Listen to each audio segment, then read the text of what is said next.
안녕하세요. 방 박사입니다. 제가 저를 소개할 때 방 박사라고 소개할 때마다 등록금을 이렇게 뽑아먹는구나 이런 생각을 해요. 오늘 올릴 파일은요. 지난번에 종교학 디지털 사랑방에 대한 공지를 한 적이 있었죠. 그 첫 모임을 가졌어요. 거기서 제가 종교란 무엇인가, 즉 종교학 개론에 해당되는 발제를 했던 그 내용을 따서 앞부분 발제 부분만 올릴게요. 한 학기 분량의 수업을 30분 만에 키워드 형태의 발제로 대체를 하다 보니까 제가 되게 급했나 봐요. 엄청 말이 빠른 거 있죠. 저 무슨 1.5배속 빨리 듣기 하는 줄 알았어요.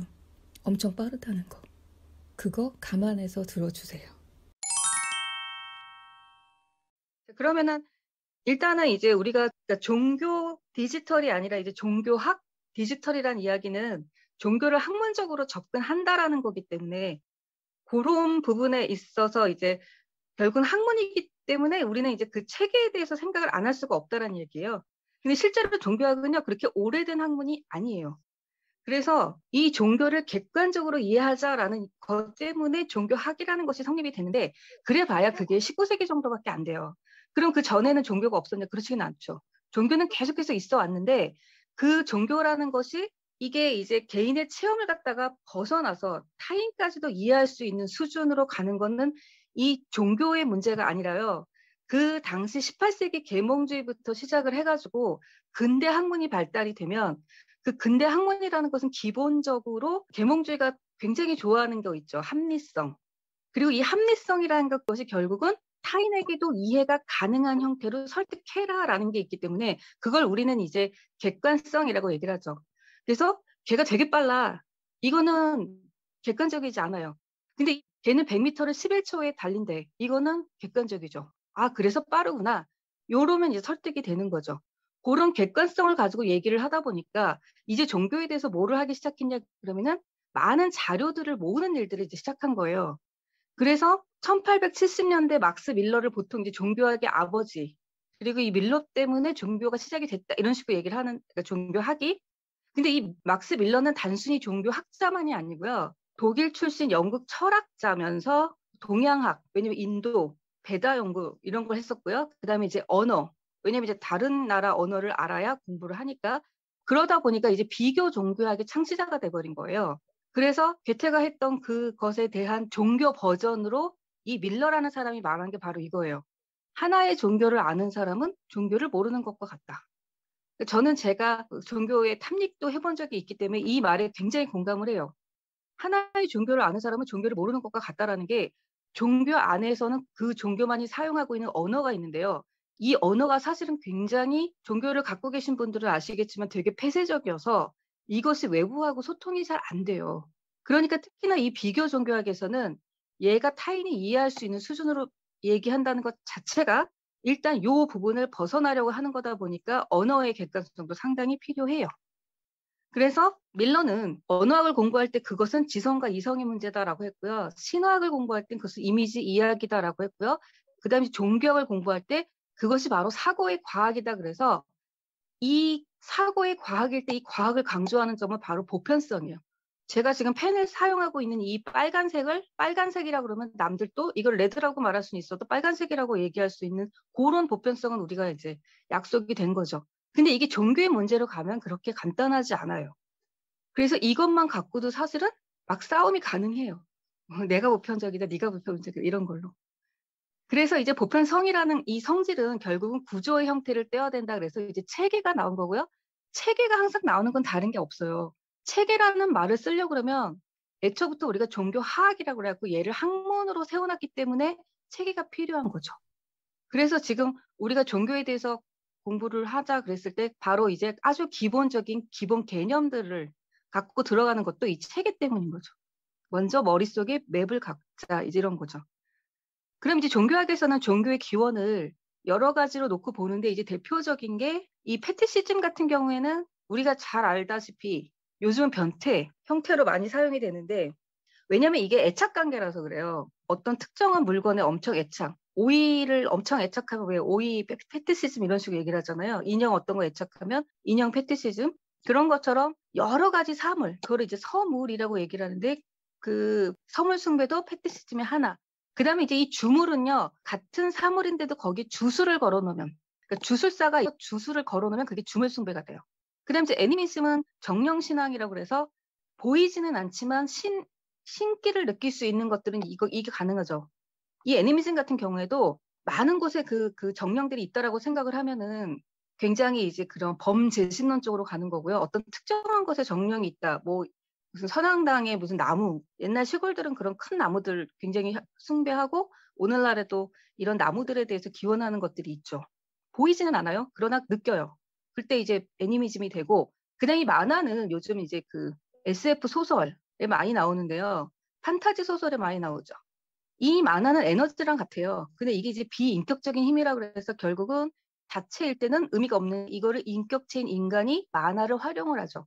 그럼 만화는 뭐랑 비슷하다고 생각하면 되냐 그러면 동양에서는 무공하고도 비슷해요. 왜냐면 내가 그거를 어떻게 운용하느냐에 따라서 그 파워가 달라지기 때문에. 그다음에 이제 그 주술론 같은 경우에 대표적인 사람이 황금가지로 유명한 프레이저 같은 경우인데 이 프레이저가 황금가지라는 책을 썼을 때 그것이 종교 관련 서적이기도 하지만 얘가 인류에 대한 이야기이기 때문에 사실상 인류의 기원 이런 식으로도 많이 이 황금가지는 그 통용이 많이 됐죠. 그래서 반드시 종교와 관련 서적으로만 이 황금가지를 얘기하진 않아요. 인류학 쪽에서도 얘기, 문화의 인류학. 그리고 사회학 같은 경우에도 그것이 종교랑 맞닿고 있는 부분들은 이렇게 뒤늦갱이 대표적으로 아주 긍정적으로 사회를 통합하는 데 종교가 역할을 해. 이렇게 되면 이제 여기서부터는 신비한 힘의 문제가 아니에요. 여기 문화 인류학까지는 신비한 힘의 문제예요. 근데 여기서부터는 신비한 힘이 아니에요. 그냥 필요에 의한 거야. 이런 거를 이제 기능론이라고 얘기를 하고 이런 기능론 같은 경우에 사회학에서 그 갈등론과 아주 대표적인 것으로서 방법론적으로 종교를 연구할 뿐이지 왜 필요한지에 대한 효용성, 가성비를 연구하는 거예요. 가성비. 그리고 뒤늦게는 종교의 가성비를 굉장히 높게 봤어요. 그리고 그 종교의 가성비를 또 굉장히 높게 본 사람 중에는 베버 같은 사람도 있고요. 마르크스는 워낙에 우리가 종교는 인민의 아편이라고 말했던 것으로 유명한 사람이니까 이 사람은 굉장히 부정적으로 본 사람인 거고.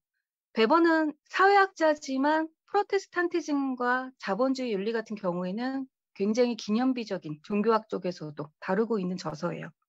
그리고서는 이제 종교 심리가 만나는 쪽이 이제 바로 인간의 무의식을 다뤘던 프로이드. 프로이드야 뭐 워낙에 유명한 심리학자고 심리학의 아버지, 창시자죠.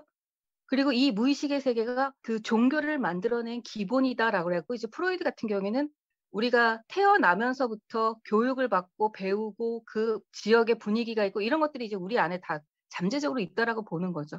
이런 것들이 종교의 기원론에서 이제 대표적인 것들이고요. 그다음에 이제 대표적인 종교 학자들을 이야기를 할게요. 일단 오토 같은 사람은요. 이 사람도 되게 유명한 사람인데요.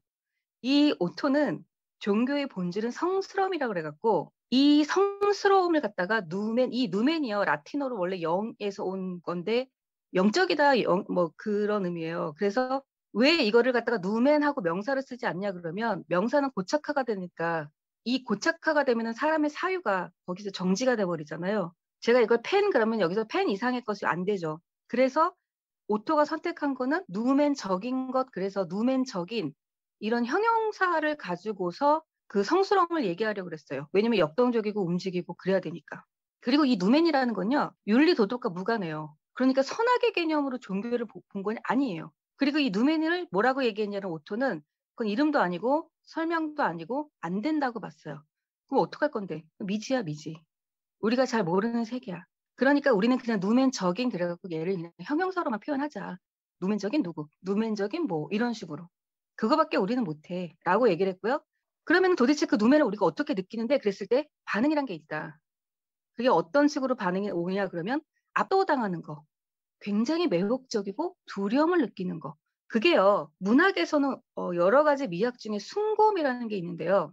거대한 거 앞에 인간이 느끼는 왜소함, 그리고 거대한 것에서 느끼는 긴장감, 두려움, 압도당함 이런 걸 숭고음이라고 그래요.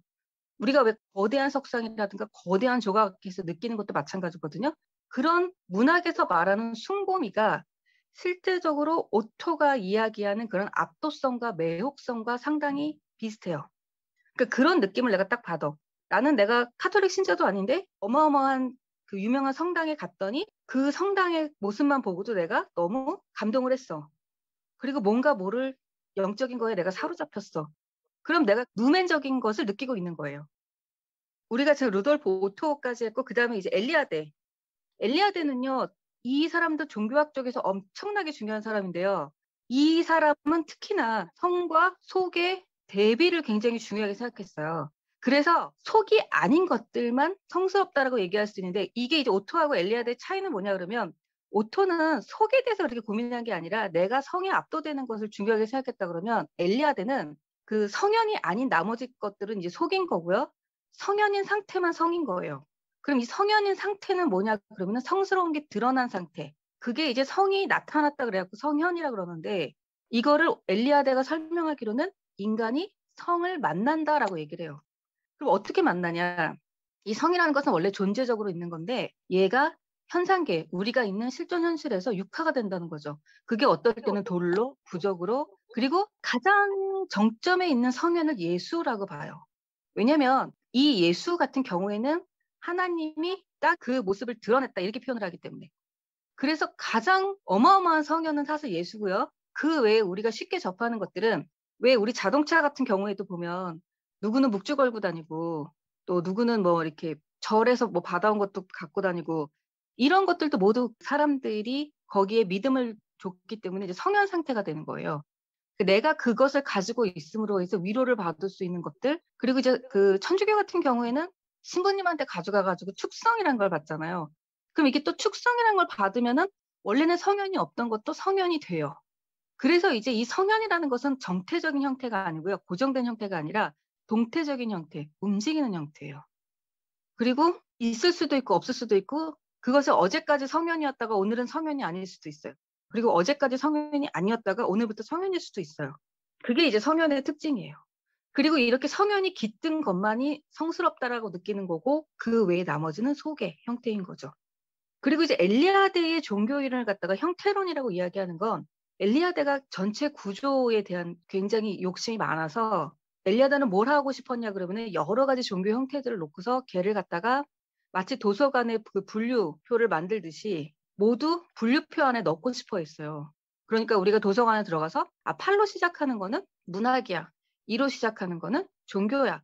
이렇게 알아볼 수 있듯이 이 엘리아데는 그 종교의 형태에 대해서 약한 것에서부터 뭐 강한 것까지 지역별로 그다음에 어떤 특정한 이미지별로 이런 식으로 분류해 놓고 싶어 했기 때문에 이 구조 파악이 중요했고요. 이렇게 해 놓으면은 다른 것과 비교가 가능하다고 생각을 했고 대상의 특징을 파악하기가 용이하다고 봤어요. 그런데 이제 엘리아데의 이런 분류법을 반대하는 사람들은 이걸 왜 반대하냐 그러면요. 이렇게 되면은 이거는 이제 어떤 사람들은 되게 가혹하게 이걸 갖고 박제된 나비라고 그랬어요. 그러니까 나비는 나라에 있을 때 나비의 생생함을 느낄 수 있는데 나비를 다 박제시켜 놓는 거랑 마찬가지로 이렇게 되면은 이건 흰 나비고 이건 노랑 나비고 이렇게 해 갖고 대상을 비교하기는 쉽겠지만 실제적으로 이 나비가 가지고 있는 본질은 모르지 않냐. 이게 이제 엘리아데가 받는 비판이에요. 그다음에 이제 윌프레드 켄트윌 스미스라고 말하는 이 스미스는요. 종교의 본래 의미를 회복해야지 이거 형태론 이런 것들 좀 그래. 이러면서 서구의 기존 학문을 비판했는데 서구의 기존 학문이 그럼 어떤데 굉장히 쪼개놓는다는 얘기예요. 그래서 우리가 동양하고 서양의 학문 방법을 비교할 때도 그런 말 해요. 서구는 계속 쪼갠다고 그래요. 그래서 이제 분석이 중요하다고 그러고요. 동양은 통합한다 그러죠. 그래서 종합적 사고 능력이 중요하다 그러고 그것도 일단은 이제 크게 얘기해서 그렇다는 거고 다시 세부적으로 들어가면은 다양한 갈래들이 있죠. 근데 이제 가장 큰 특징을 그런 식으로 많이 보죠. 그런 사람들은 서구의 학문 방법을 비판해요. 그렇게 다 쪼개놓으면 종교는 인격성이 있는데 이게 사물이냐? 이렇게 되는 거예요. 그래서 박제된 나비 이런 식의 비판이 가능한 거고요. 그럼 어떻게 할 건데 어떤 의미였을까 재구성하는 게 중요하다. 그러니까 물이라는 건 본래 의미인데 우리가 그것을 그릇에 담아서 보여줄 수밖에 없어요. 내가 내 친구한테 걔가 목말라라고 했어. 내가 물을 담아서 줬어요. 그럼 담아서 줘야 되는 거지. 뭐 그냥 물은 줄 수가 없잖아요. 이 물이 본래 의미예요. 근데 이 물만은 줄 수가 없기 때문에 걔를 그릇에 담아줄 수. 이게 종교라고 보는 거예요. 이게. 그러니까 본래의 의미까지 가려고 그러면 그릇만 보는 게 아니라 그릇에 담겨 있는 본질을 봐야 된다. 이게 이제 스미스가 주장했던 거예요. 그럼 도대체 물이 뭔데? 그게 이제 바로 초월적 진리, 신앙과 보편성의 문제라는 거고요. 그릇이 뭔데? 그릇은 종교별로 다 다르니까 그 다양성을 그냥 우리가 인정해 주면 돼요. 그러니까 종교 가지고 싸울 필요가 없어요. 개신교가 불교가 서로 달라. 물론 다르죠. 많이 다르죠. 여기는 수행 중시하고 여기는 구원 중시하고 이 구원의 형태가 여기는 그 기도가 중요하니까 이런 걸 우리가 타력 구원이라고 그래요. 빌어서 상대가 나를. 근데 이제 불교 같은 경우에 스스로 수행을 열심히 해야 돼. 그럼 이거를 자력 구원이라고 그래요. 스스로의 힘이 중요한. 근데 물론 이렇게 가다 보면은 결국은 불교도 소승불교만 갖고는 안 되니까 이제 대승불교 나오면서 대중은 확실히 무언가 의지할 대상이 필요해. 이러면서 타력이 필요하고 개신교 또는 기독교 같은 경우에도 자기 스스로의 마음을 다스리는 게 중요해. 기도라는 게 일단 내가 먼저 서야지. 이렇게 되면은 또 자력으로 가니까 이게 완전히 딱 나뉘는 개념은 아니에요. 그리고 유명한 정교학자들 같은 경우에는 그 얘기도 해요. 모든 종교는 기본적으로 타력 아니냐 이렇게도 얘기를 해요. 왜냐하면 무언가 절대적 존재가 있기 때문에. 적어도 불교에서도 부처님이라는 존재가 있기 때문에 롤모델이 있고 그 롤모델에게 빌게 되잖아요. 그리고 그 롤모델이 제시하는 형태를 또 따라가고 그럼 여기도 타력이 움직이고 있는 거 맞죠. 그래서 대표적으로 이렇게 차이들이 있다 그러면 이 모든 것들이 그럼 모두 신의 존재를 믿는 유신론이냐? 그건 아니에요. 종교학 쪽에서는요. 유신론과 무신론이 두 개가 다 있어요. 그리고 유신론도요. 신이 많다 다신론. 아니야. 율신. 아브라함의 종교라고 말하는 데가 바로 이쪽이죠. 그 아브라함의 종교 같은 경우 우리가 이제 그 유대교, 기독교, 이슬람교 요 세 개를 갖다 아브라함의 종교라고 말하는데 여긴 유일신이죠. 그래서 이슬람에서도 알라 외에 신은 없다 이거를 고백을 해야 무슬림이 될 수가 있는 절차가 있죠. 오직 신은 알라뿐이다. 알라 외에 신은 없다. 이걸 고백해야 되죠. 그래서 요거를 갖다 아랍어로 왜 중동 위험한 지역 가는 분들은 외워서 가잖아요. 일단 잡히면 이거를 막 고백을 해라. 그러면 일단 살려준다. 형제인 줄 알고. 요 유일신. 그다음에 이제 교체 일신론이나 단일신론 같은 경우에는 어떤 절대적 하나의 존재가 있긴 있어. 근데 그게 반드시 이렇게 고정된 유일신이 아니고요. 교체. 하나는 하나인데 이런 형태로 나타나기도 하고 이런 형태로 나타나기도 하는데 알고 보면 본질은 같다. 그런 거죠. 그러니까 기독교의 하느님이나 불교의 부처님이나 뭐 알고 보면 같은 거 아니야? 이렇게 그 대신 절대전 하나 이렇게 볼 수 있는 거죠. 그리고 이제 범신론 같은 경우에는 모든 게 다 신이고요. 그럼 범신론과 범죄신론의 차이는 요 제죠. 모든 게 신인 거하고 모든 것에 신이 존재하는 거하고는 달라요. 모든 게 신일 때는 그것이 사람이든 사물이든 그것을 신과 같은 마음으로 우리가 접해야 되는 거고요. 모든 것에 신이 있다라는 것은 이것은 에너지 기운의 문제이기 때문에 실제적으로 그 사물이나 그 사람 자체가 신은 아니에요. 그러니까 정령신앙 같은 경우에는 바로 이제 이런 범죄신론 쪽으로 갈 수 있는 거죠. 그리고 이제 범신론은 그 나무, 특정 나무가 신이다라고 생각하면 그건 이제 범신론에 가는 거죠. 그리고 이제 이신론은 여기서 말하는 이는요, 이치 이성할 때 이예요. 합리성 할 때 이. 그래서 이거는 왜 신이냐 그러면은 우리의 이성으로 이 경지까지 갈 수 있다고 봤어요. 그것도 신앙이거든요. 누가 그랬냐 그러면 헤겔 같은 사람이 절대 이성을 얘기했어요. 19세기. 우리의 이성은 결국은 어떤 정점 끝까지 갈 수 있어. 이성 절대 신봉자가 바로 헤겔이죠. 헤겔 같은 사람은 이신론이라고 할 수 있는 거죠. 이거를 거의 신앙처럼 믿었으니까 우리의 이성을. 그런가 하면 이제 무신, 신은 없어. 대표적으로 마르크스 계열의 유물론들은 관념론 자체를 인정을 안 하니까. 그 다음에 이기적 유전자로 유명한 도킨스 같은 경우에도 신은 만들어진 신이라는 표현을 썼죠. 인간이 필요에 의해서. 이 도킨스는 굉장히 많은 비판을 받는데도 불구하고 현대에서는 어쨌든 종교뿐만 아니라 여러 군데서 인용이 될 수밖에 없는 매우 중요한 족적을 남기긴 했어요. 다만 도킨스한테는 그런 질문이 가능해요. 그러면 도대체 인간이란 게 그 유전자를 전달하는 게 인간이 정말 목숨 걸고 할 만큼의 가치가 있다라는 것에 대해서 사실은 납득이 안 되는 경우들이 좀 있어요. 그것 때문에 도킨스는 어떤 사람에겐 받아들여지고 어떤 사람에겐 받아들여지지 않죠. 왜냐면 도킨스는 가치 따윈 개나 줘버려. 이걸 왜 이렇게 고민을 해? 인간들이 사는 걸 봐. 본성대로 살잖아.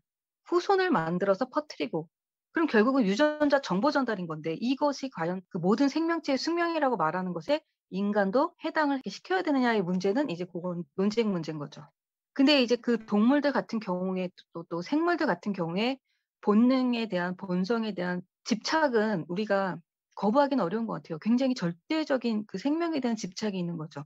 근데 어떤 경우는요. 동물들도 자살을 한다 그러니까 그렇게 따지면 구멍이 나오긴 해요. 왜냐면 강아지들도 여차하면 자살한다라고 뭐 이런 얘기도 있으니까.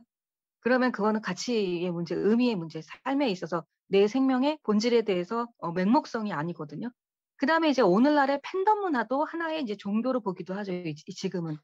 이제 세속화 문제를 이야기할 때 오늘날의 종교를 대신하는 거는 정말 아이돌들. BTS 같은 경우에는 진짜 대표적으로 한국의 아이돌로서 전 세계적인 숭배를 받고 있죠. 왜냐면 BTS를 보면서 어려움을 이겼다. BTS를 보면서 뭐 자살하고 싶었는데 내가 지금은 희망을 얻었다. 이런 식의 댓글들, 후기들이 있거든요. 그게 종교죠. 보고 믿고 그걸로 인해서 치유받고 종교적 역할을 하는 거죠. 그다음에 이제 오늘날의 이 정치 종교 얘기는 왜 나오냐 그러면 우리나라 같은 경우에도 그 진영 논리가 굉장히 심하거든요. 그럼 진영 논리의 특징이 뭐냐 그러면 진영은 원래 이게 군대 용어잖아요. 그럼 군대 용어라는 거는 전쟁이라고 생각을 하는 거죠. 삶이라는 건 전쟁이야. 그럼 전쟁이라는 건 무조건 우리 편밖에 믿을 게 없고요. 우리 편 안에서도 뒤도 조심하라 그러죠. 그러니까는 여기서는 무조건 생존이 최고의 가치이기 때문에 합리성이 발휘가 되기가 어려워요. 그러니까 내가 어떤 진영 논리에 빠지면 우리 쪽은 좀 눈 감고 다른 쪽은 굉장히 까고 이런 형태가 왜 나오냐 그러면 진영 논리 안에 빠지고 세상은 전쟁이라고 생각을 하고 이 전쟁에서 중요한 거는 생존뿐인 거고 이렇게 되면 이것도 맹목성을 띠게 되고요. 이 맹목성 때문에 거의 종교적 역할을 하고 있다라고 말할 수밖에 없다. 그런 문제가 있는 거죠. 그다음에 구원관 쪽으로 가면은 근본 원인이 불교 같은 경우에는 무지라고 했기 때문에 그러면은 많이 아는 게 필요해요. 그래서 그런 열반의 경지로 들어가야 되고 기독교는 원죄 때문에 해결이 되니까 뭐 믿음으로 어디는 행위로 여러 가지 구원받는 형태들이 있죠. 그러면 이제 천국에 가기도 하고요. 근데 유교 같은 경우에는 수양으로 인해서 이제 성인 분자가 되기도 하고요. 그래서 이제 근본 원인을 무엇으로 보느냐에 따라서 구원에 대한 해결 방법이 다르다, 종교별로. 그다음에 이제 그 종교학의 방법론은요. 이게 딱딱 나눠져 있는 건 아니고 이제 여러분들이 종교학 관련 서적들을 읽을 때 이것 때문에 헷갈릴 수가 있어서 제가 보통 이제 종교학사에서 요 정도까지를 갖다가 한 학기 수업으로 해요. 예, 제가 이거를 이제 굉장히 빠르게 전달을 핵심만 한 거고 한 학기 분량의 수업을 1 번부터 8 번까지 하고요. 9 번, 10 번은 이제 여러분들이 종교나 종교학을 갖다가 접할 때 생기는 모호성 때문에 제가 이제 그 종교학 방법론을 이렇게 나눠 놨는데 실제적으로 이게 아주 명확하지가 않은 게 종교 현상학이라는 말을 쓰면서 종교학자들이 뭐라 그러냐면요. 종교 현상을 연구하는 게 종교 현상학이야. 그럼 이건 그냥 종교학이 돼 버려 이때는. 그런데 이 종교학에서 주로 종교 역사를 많이 해. 그러면 어떤 사람은 종교 사학을 갖다가 또 종교 현상이라고 말하기도 해요. 요게 학자들마다 좀 다르거든요. 근데 엄밀하게 이야기를 하면 그러니까 누구는 종교학이라는 의미를 가지고서 종교 현상학이라는 말을 쓰지만 실제적으로 현상이라고 그랬을 때 얘는 보여주기라고 보시면 돼요. 그러니까 형태라고 했을 때는 얘의 키워드는 분류예요. 그래서 우리가 엘리아드를 이야기할 때 형태론이라고 얘기를 하거든요. 현상이라고 했을 때는 의미나 가치보다는 있는 그대로를 보여주는 거예요. 그래서 이거를 보통 이제 나열이라고 많이 얘기를 해요. 이건 반델레오 같은 사람이 대표적으로 종교 현상학적 연구를 중요하게 생각했던 사람이에요. 그리고서는 가치나 의미 쪽으로 들어가고 주관적 해석이 들어갈 때 이제 현상학이 되는 거죠. 근데 이게 왜 엄밀하게 나눠지지 않냐 그러면은 똑같은 엘리아드 같은 경우에도 저 세 가지 방법을 다 써요. 그래서 어떨 때는 엘리아드가 형태 이야기를 하고요. 그다음에 어디서는 현상이라고 표현을 하고 그리고서는 어디서는 이게 바로 창조적 해석이야. 성현이란 건 뭔지 아니? 창조적 해석이야. 이런 표현을 써요. 그러면은 엘리아드의 형태론이라고 암기를 했던 사람은 갑자기 이 사람이 야 종교라는 건 있잖아. 창조적 해석학이야. 이래 버리면 이제 막 헷갈리잖아요. 근데 이제 엘리아드는 원형이라는 것을 굉장히 중요하게 생각했는데 그 원형이라는 것을 밝히는 것. 즉 우리가 콩쥐팥쥐 이야기 같은 경우에 전부 이제 뭐 신데렐라 유형으로 많이 묶잖아요. 아니면은 뭐 신데렐라는 그런 외국형이니까 그럼 이제 뭐 계모와 거기에 시달리는 친딸 아니고 착한 양녀. 이게 하나의 원형이 모든 나라에 있더라면 요게 원형이거든요. 이런 원형 해석을 갖다가 중요하게 생각했고 이것을 창조적 해석학이라고 엘리아드는 그렇게 얘기를 했어요. 그래서 이럴 때는 또 해석이라는 말을 쓰고 그러다 보니까 "뭐야 이거 헷갈리잖아." 이렇게 얘기할 수 있는데 그거는 원래 언어가 나올 때 걔가 맥락에 따라서 움직이고 학자에 따라서 자기가 편리하거나 또는 자기가 가지고 있는 기존 개념을 갖다 차용하다 보니까 엉키는 거니까 이런 것들은 여러분들이 이제 읽을 때 데리다의 차용 개념을 이용해서 문맥 안에서 읽으시면 돼요. 근데 기본적인 핵심 개념은 형태 그러면 분류나 유형화 이걸 중시하는 거고 현상 그러면 어떤 사건 또는 그 종교 행위 이런 것에 대해서 쭉 그냥 설명하듯이 묘사하듯이 보여주기 형태.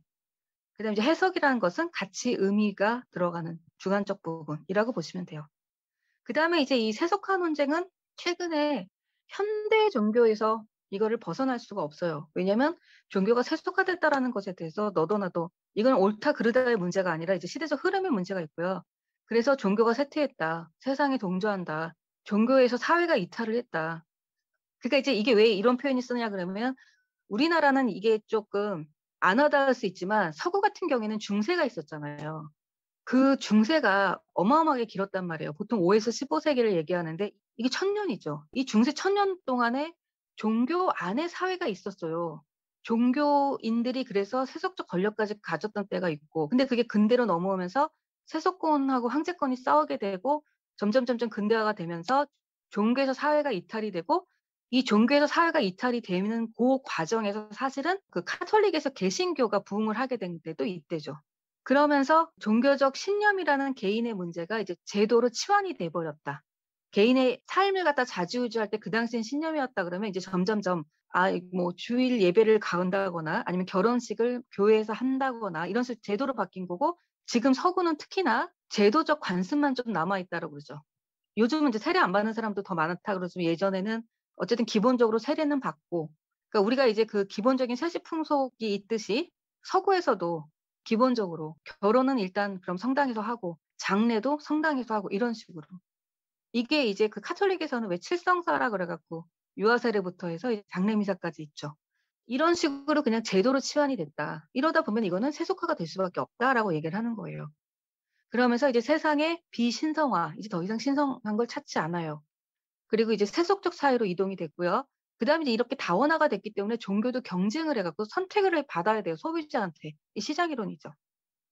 그러다 보니까 이번에 코로나 전국에 너도 나도 유튜브를 했던 데들은 더 활성화가 되고 안 했던 데들도 할 수밖에 없는 이런 것도 소비자에게 선택을 받아야 되니까. 그리고 이미 유튜브 세계에서 무당들은 엄청나게 시장 이론에 충실해서 자기 컨텐츠를 많이 홍보하고 계십니다. 저도 하나 구독하는 거 있어요. 그다음에 이제 개인주의가 팽배해진 것도 역시 세속화로 갈 수밖에 없다. 개인주의는 결국 뭐랑 만나냐 그러면 다양성이랑 만나고 다양성은 다원화 문제니까. 근데 이제 그럼에도 불구하고 여전히 이제 뭐 종교성은 있다. 근데 어떤 형태로 있냐? 시민 종교 형태가 있다. 시민 종교가 뭔데? 국경일 엄청나게 경건하게 지키려고 그래. 그리고 국가적인 인물이라든가 어떤 국가적인 성소 같은 거를 막 방문하면서 막 뜨거움을 느껴. 이런 거 사실 종교 아니냐. 우리도 무슨 독립했던 장소 같은 데 가 가지고 뜨거움을 느끼고 또는 성지순례 하죠. 그런 식으로 이제 그 국가 행사도 성지순례가 하나의 코스들이 다 생긴단 말이에요. 그거 종교 아니니? 그게 시민 종교예요. 그런데 한쪽에서는 세속화 논쟁 중에 종교는 탈세속화도 여전히 되고 있다라는 이야기를 해요. 그래서 세속화 자체를 인정하지 않는 종교학자도 있고요. 세속화가 진행이 되면서 동시에 탈세속화도 더 진행이 된다라고 주장하기도 해요. 그런 게 대표적인 게 우리나라에서 이단이라고 말하는 쪽들은 사실 알고 보면은 더 폐쇄적이고 일반인들의 접근이 어렵거나 굉장히 세상을 멀리하죠. 그리고 긍정적인 사례 같은 경우에는 그 미국에 있는 아미시 집단 같은 경우에는 여전히 문명을 갖다가 일부분을 거부를 하고 굉장히 경건한 과거의 삶을 유지를 하고 있어요. 아미시 공동체 같은 경우에. 그러니까 세상이 더 세속화가 될수록 종교는 이렇게 탈세속적인 종교가 더 남는다. 이런 식으로 주장을 하기도 합니다. 네. 여기까지가 이제 제가 오늘 준비한 아주 개략적인 잘 들으셨나요? 뒷부분이 살짝 잘렸는데 그거는 마무리 인사 부분이라서 크게 내용에 문제는 없고요. 제가 너무 서둘다 보니까 실수한 부분이 있더라고요. 편집하면서 들어보니까 23분 56초 부분에 해석학을 설명하면서 그걸 현상학이라고 이야기했더라고요. 앞에서 현상학 얘기하다가 이제 그게 잔상으로 남은 거죠. 뒤에 설명을 들으면 그게 해석학이라는 게 의미 전달이 되긴 하는데 잘못 들어간 단어니까 수정할게요. 23분 56초 현상학 아니고 해석학에 대한 설명이었고요. 그 다음 26분 22초에 세속권과 황제권의 대립이라는 표현을 썼더라고요. 세속권이 곧 황제권이거든요. 세속적 권력이라는 것이 황제가 가지고 있었던 권력이니까. 그러면은 그런 세속권과 무엇이 대립이 됐냐 그러면 교황권. 종교 권력은 교황권이 대표적, 상징적 권력인데 제가 그것도 막 서둘다가 전체적으로 너무 급했네요. 그래서 그 부분은 세속권과 황제권의 대립이 아니라 세속권이 곧 황제권이기 때문에 세속권 및 황제권과 교황권, 종교 권력과의 대립이다. 세속권과 교황권의 대립 내지는 황제권과 교황권의 대립으로 수정을 해야 되겠죠. 세속권이 곧 황제권이다. 종교 권력은 교황권에 있었다. 그렇게 수정할게요. 그러면 오늘도 좋은 하루 되세요. 행복하고 따뜻하고 안전하고 편안하고. 이게 뭡니까? 갑자기 침대 선정 같네요. 그러면 다음에 또 만나요. 빠이.